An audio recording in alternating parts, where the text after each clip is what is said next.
আকাশবাণী কলকাতা। স্থানীয় সংবাদ পড়ছে ধৃতি সেন শর্মা।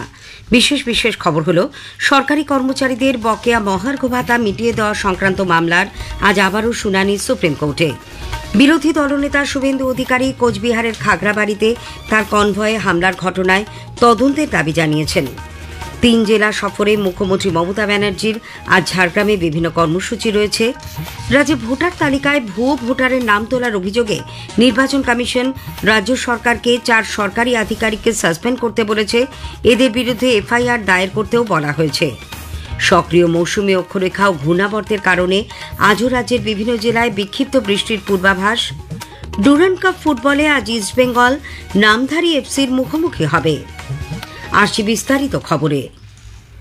সরকারি কর্মচারীদের বকেয়া মহার্ঘ ভাতা মিটিয়ে দেওয়া সংক্রান্ত মামলার আজ আবারও শুনানি হবে। 2 বিচারপতি সঞ্জয় কারোল ও প্রশান্ত কুমার মিশ্রর বেঞ্চ গতকাল বকেয়া মহার্ঘ ভাতা মিটিয়ে দেওয়ার জন্য আরও একবার রাজ্যকে নির্দেশ দেন। সুপ্রিম কোর্টে এই মামলার শুনানি চলাকালীন গতকাল বিচারপতি সঞ্জয় কারোল কর্মচারীদের ডিএ না দেওয়ার কারণ কি তা নিয়ে রাজ্যের আইনজীবীদের প্রশ্ন করেন এবং যতটা সম্ভব ডিএ মিটিয়ে দেওয়ার পক্ষে মত প্রকাশ করেন। বিচারপতি কারোল বলেন, মামলার নিষ্পত্তির পর এই সংক্রান্ত বাকি বিষয়ের সিদ্ধান্ত নেওয়া হবে। রাজ্যের পক্ষে আইনজীবী কপিল সিব্বাল আদালতে বলেন, কত পরিমাণ ডিএ দিতে হবে সেই সংক্রান্ত কোনো নির্দেশ ট্রাইব্যুনাল বা হাইকোর্ট কেউই দিতে পারে না। এ ব্যাপারে ভেবে চিন্তে নির্দেশ দেওয়ার আবেদন জানান শ্রী সিব্বাল। রাজ্যের পক্ষে সুপ্রিম কোর্টে যে 3 আইনজীবী সওয়াল করেন তাদের প্রত্যেকেরই বক্তব্য ছিল, ডিএ রাজ্য সরকারি কর্মচারীদের মৌলিক অধিকার নয়। রাজ্য সরকার আলোচনার ভিত্তিতে নিজের সাধ্যমতো মহার্ঘ ভাতা কর্মচারীদের দিতে পারে।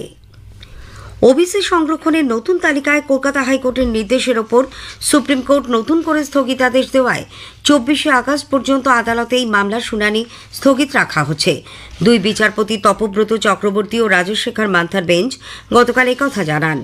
উল্লেখ্য, শীর্ষ আদালতের প্রধান বিচারপতি BR গাভাইয়ের বেঞ্চ 11 আগস্ট পর্যন্ত কলকাতা হাইকোর্টের ডিভিশন বেঞ্চের নির্দেশের ওপর স্থগিতাদেশ জারি করেন। ওই দিনই শীর্ষ আদালতে ফের মামলার শুনানি হতে পারে।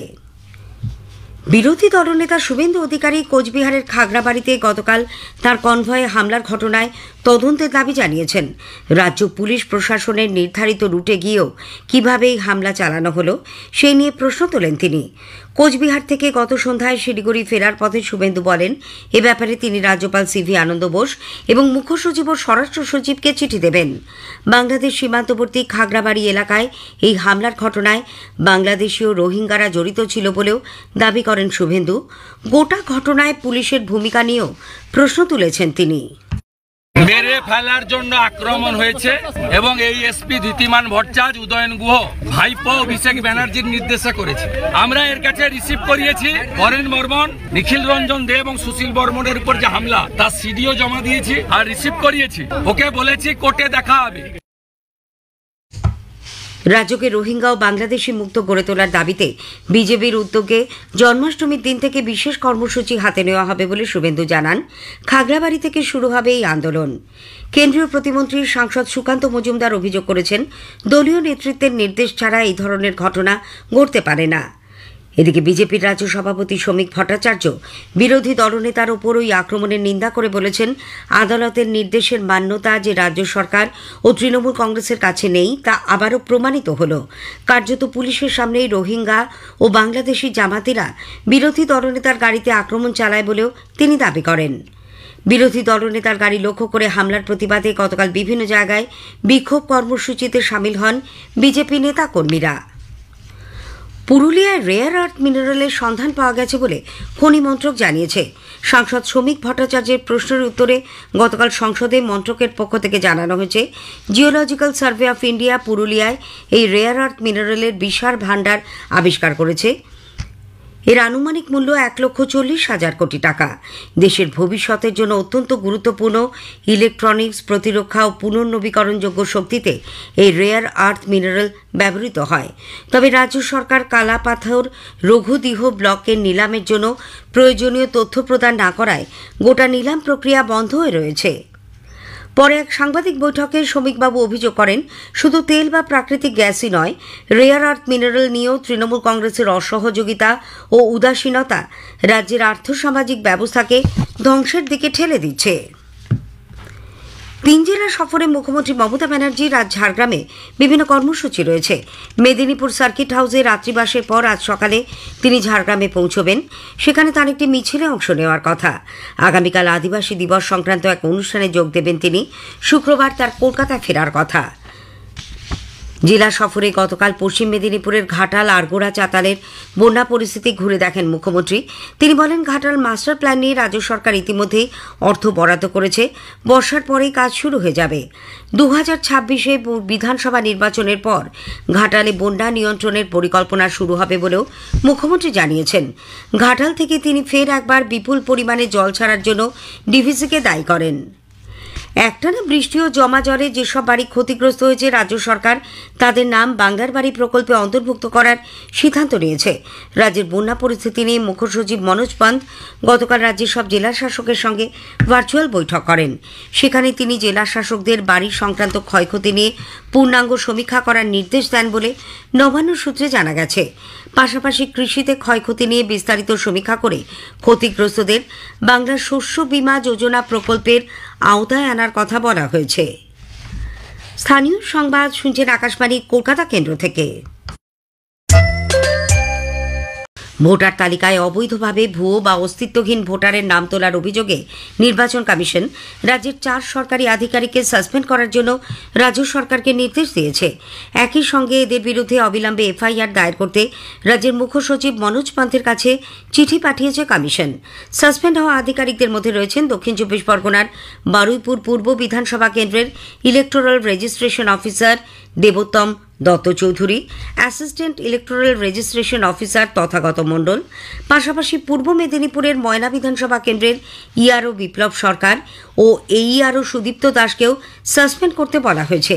এছাড়া ডেটা এন্ট্রি অপারেটর হিসেবে কর্মরত ক্যাজুয়াল কর্মী সুরজিৎ হালদারের বিরুদ্ধেও একইভাবে ফৌজদারি মামলা রুজুর নির্দেশ দিয়েছে কমিশন। এ ব্যাপারে কী পদক্ষেপ নেওয়া হলো তা রিপোর্ট আকারে কমিশনকে দ্রুত জানাতে বলা হয়েছে। ভোট পরবর্তী হিংসায় বিজেপি নেতা অভিজিৎ সরকার খুনের মামলায় নারকেলডাঙ্গা থানার তৎকালীন তদন্তকারী আধিকারিক রত্না সরকার ও হোমগার্ড দীপঙ্কর দেবনাথের জামিন মঞ্জুর করেছে কলকাতা হাইকোর্ট। বিচারপতি জয় সেনগুপ্ত জানিয়েছেন, এই হত্যা আটকাতে সিবিআই এর চার্জশিটে পুলিশের দ্রুত পদক্ষেপ গ্রহণের কথা উল্লেখ করা হলেও সেখানে কোনো নির্দিষ্ট সময়ের কথা বলা হয়নি। এমনকি চার্জশিট জমা দিতেও সিবিআই এর 4 বছর সময় লেগেছে। হাইকোর্ট জানিয়েছে, আধিকারিকের বিরুদ্ধে অভিযোগ থাকলেও তারা মূল অভিযুক্ত না হয় এদের জামিন মঞ্জুর করা হলো। তবে ট্রায়াল কোর্টে তাদের নিয়ম মাফিক হাজিরা দিতে হবে। যাদবপুর বিশ্ববিদ্যালয়ের প্রভিডেন্ট ফান্ড ট্রাস্টি বোর্ডের শিক্ষক প্রতিনিধি নির্বাচনে বিপুল ভোটে জয়ী হয়েছেন কনস্ট্রাকশন ইঞ্জিনিয়ারিং বিভাগের অধ্যাপক পার্থপ্রতিম বিশ্বাস। যাদবপুর বিশ্ববিদ্যালয়ে এই নির্বাচনে 583 জন শিক্ষক শিক্ষিকার মধ্যে 473 জন ভোটদান করেন। প্রদত্ত ভোটের 86% পেয়েছেন অধ্যাপক পার্থপ্রতিম। সক্রিয় মৌসুমী অক্ষরেখা এবং উত্তর বাংলাদেশ ও সংলগ্ন এলাকার ওপর ঘূর্ণাবর্তের কারণে আজও রাজ্যের বিভিন্ন জেলায় বিক্ষিপ্ত বৃষ্টির পূর্বাভাস দিয়েছে আলিপুর আবহাওয়া দপ্তর। উত্তরবঙ্গে দার্জিলিং, কালিম্পং, কোচবিহার, জলপাইগুড়ি ও আলিপুরদুয়ার জেলায় ভারী বৃষ্টির সম্ভাবনা। দক্ষিণবঙ্গে 2 24 পরগনা, নদিয়া ও হাওড়া জেলায় বজ্র বিদ্যুৎ সহ বৃষ্টি হবে। এদিকে স্থানীয়ভাবে বজ্রগর্ভ মেঘের কারণে গতরাত থেকেই কলকাতা, 2 24 পরগনা, হাওড়া ও হুগলি জেলার বিস্তীর্ণ এলাকায় হালকা থেকে মাঝারি বৃষ্টি হচ্ছে। আলিপুরে আজ সকাল 6:30 পর্যন্ত 27.9 মিলিমিটার বৃষ্টি রেকর্ড করা হয়েছে। বৃষ্টিতে তাপমাত্রাও বেশ কিছুটা কমেছে। ডুরান্ড কাপ ফুটবলে ইস্টবেঙ্গল আজ গ্রুপের লিগ ম্যাচে পাঞ্জাবের নামধারী এফসির মুখোমুখি হবে। যুবভারতী ক্রীড়াঙ্গনে খেলা শুরু সন্ধ্যে 7টায়। অর্জুন দত্ত পরিচালিত কাহিনী চিত্র ডিপ ফ্রিজ এবার জাতীয় পুরস্কারে সেরা বাংলা ছবির সম্মান পেয়েছে। সম্প্রতি 71তম চলচ্চিত্রের জাতীয় পুরস্কার প্রাপকদের তালিকা ঘোষণা করা হয়। পরিচালক তার মায়ের স্মৃতির উদ্দেশ্যে ছবিটি উৎসর্গ করেছেন। একটি প্রতিবেদন। এই অ্যাওয়ার্ডটা আমার নয়, এই অ্যাওয়ার্ডটা আমার পুরো টিমের। আর বাংলার থেকে এবার একটাই আমি পেয়েছি শ্রেষ্ঠ বাংলা ছবি। অন্য কোনো ক্যাটাগরিতে বাংলা ছবি পাইনি ন্যাশনালি, ওটাও আমার একটু খারাপ লাগা আছে।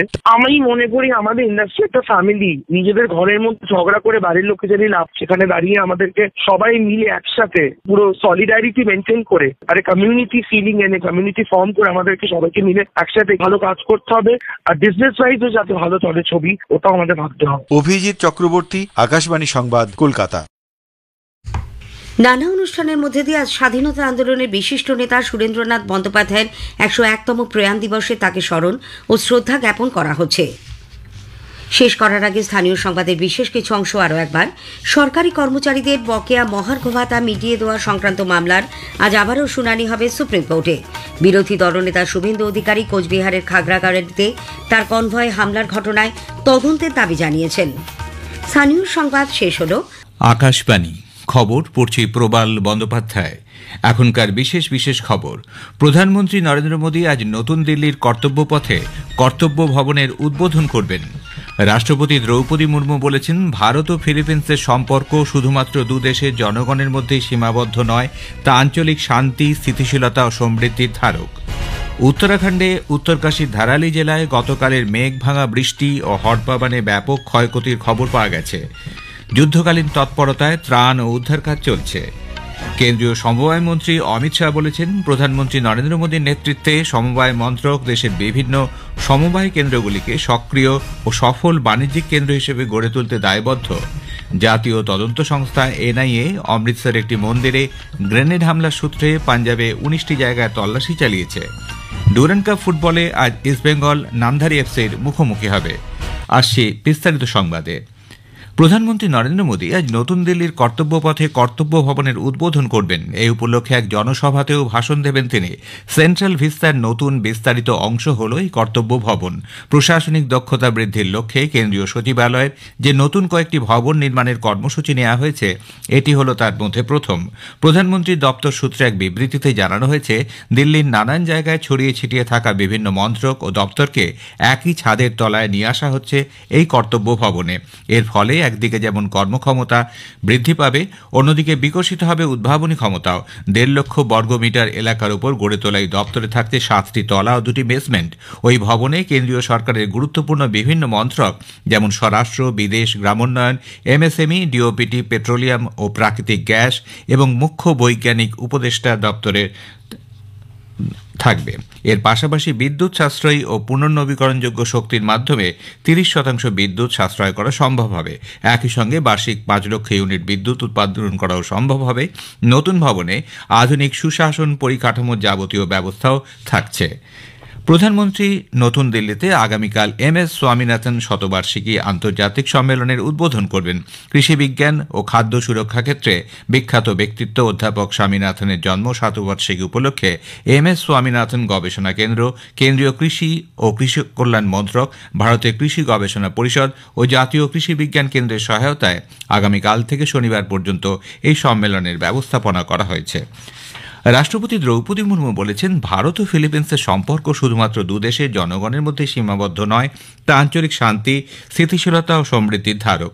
ফিলিপিন্সের রাষ্ট্রপতি ফার্দিনান্দ মার্কোস জুনিয়রকে তার প্রথম ভারত সফরে স্বাগত জানিয়ে শ্রীমতী মুর্মু বলেন, দুদেশের মধ্যে বিস্তারিত সহযোগিতার, বাণিজ্য, বিনিয়োগ, প্রতিরক্ষা, নিরাপত্তার ক্ষেত্রে সহযোগিতা এই মৈত্রীর সম্পর্ককে আরও নিবিড় করে তুলেছে।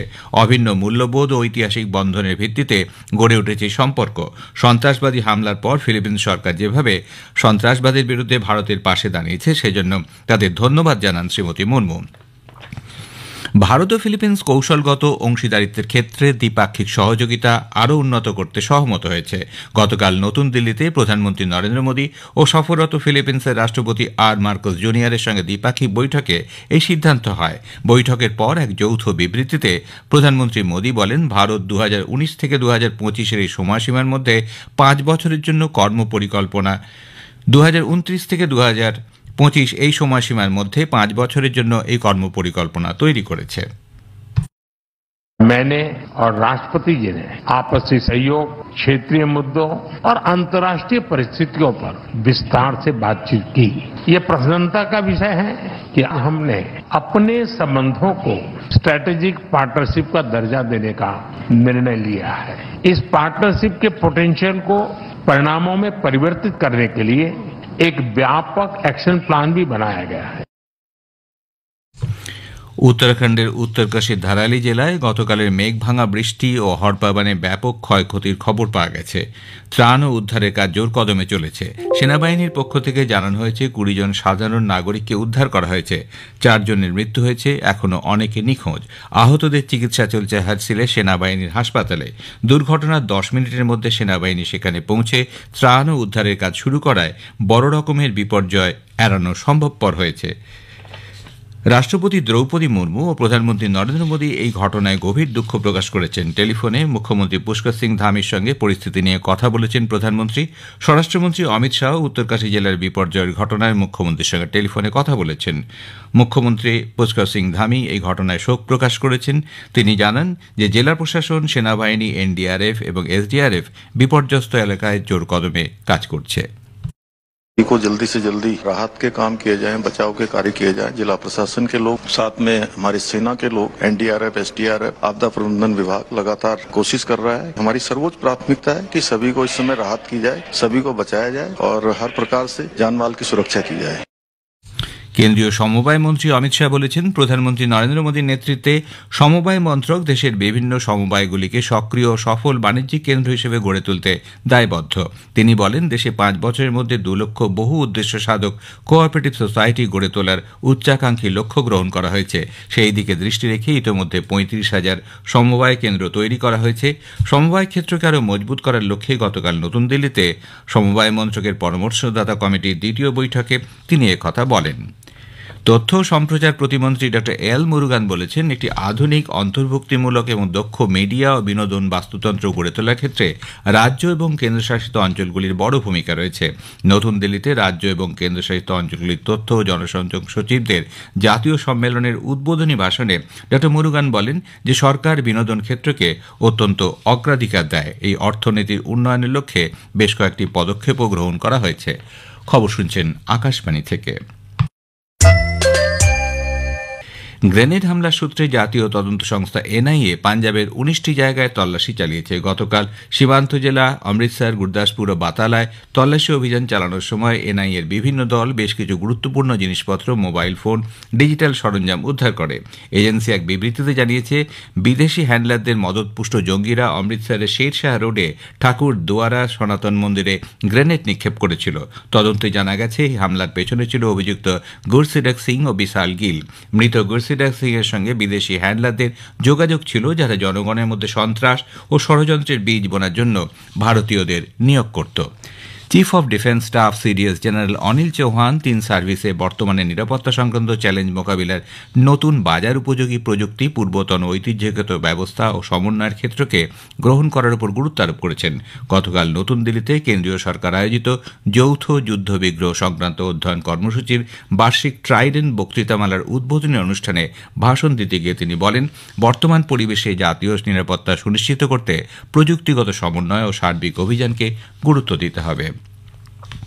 ইসরায়েলের প্রধানমন্ত্রী বেঞ্জামিন নেতানিয়াহুর গাজা অঞ্চল সম্পূর্ণ সামরিক দখলের উদ্দেশ্যে বিতর্কিত পরিকল্পনা বাস্তবায়নের জন্য ইসরায়েলের প্রতিরক্ষা মন্ত্রকের বিশেষ বৈঠক স্থগিত করা হয়েছে। হামাসের সঙ্গে সংঘাতের 2 বছর পরে প্যালেস্তাইন দখলের পরিকল্পনা নিয়ে সরকার ও সামরিক নেতৃত্বের মধ্যে মতবিরোধের জেরে এই ঘটনা।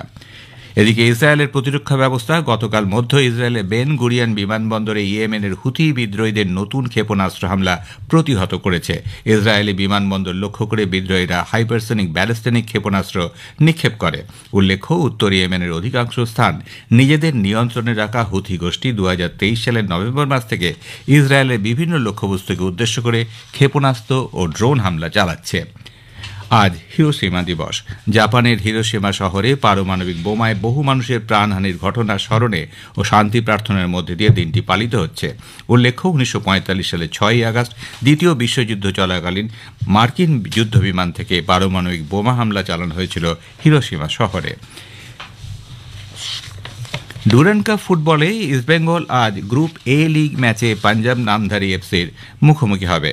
যুব ভারতী ক্রীড়াঙ্গনে খেলা শুরু হবে সন্ধ্যে 7টায়। নামধারী 2টি ম্যাচ জিতে 6 পয়েন্ট নিয়ে গ্রুপ শীর্ষে রয়েছে। অন্যদিকে ইস্টবেঙ্গল প্রথম ম্যাচ জিতে 3 পয়েন্ট সংগ্রহ করেছে। শেষ করার আগে বিশেষ বিশেষ খবরের কিছু অংশ আবার পড়ছে। প্রধানমন্ত্রী নরেন্দ্র মোদী আজ নতুন দিল্লির কর্তব্য পথে কর্তব্য ভবনের উদ্বোধন করবেন। রাষ্ট্রপতি দ্রৌপদী মুর্মু বলেছেন, ভারত ও ফিলিপিন্সের সম্পর্ক শুধুমাত্র দুদেশের জনগণের মধ্যে সীমাবদ্ধ নয়, তা আঞ্চলিক শান্তি, স্থিতিশীলতা ও সমৃদ্ধির ধারক। উত্তরাখণ্ডে উত্তরকাশী ধারালি জেলায় গতকালের মেঘভাঙা বৃষ্টি ও হট্টবানে ব্যাপক ক্ষয়ক্ষতির খবর পাওয়া গেছে। যুদ্ধকালীন তৎপরতায় ত্রাণ ও উদ্ধার কাজ চলছে। কেন্দ্রীয় সমবায় মন্ত্রী অমিত শাহ বলেছেন, প্রধানমন্ত্রী নরেন্দ্র মোদীর নেতৃত্বে সমবায় মন্ত্রক দেশের বিভিন্ন সমবায় কেন্দ্রগুলিকে সক্রিয় ও সফল বাণিজ্য কেন্দ্র হিসেবে গড়ে তুলতে দায়বদ্ধ। খবর শেষ হল।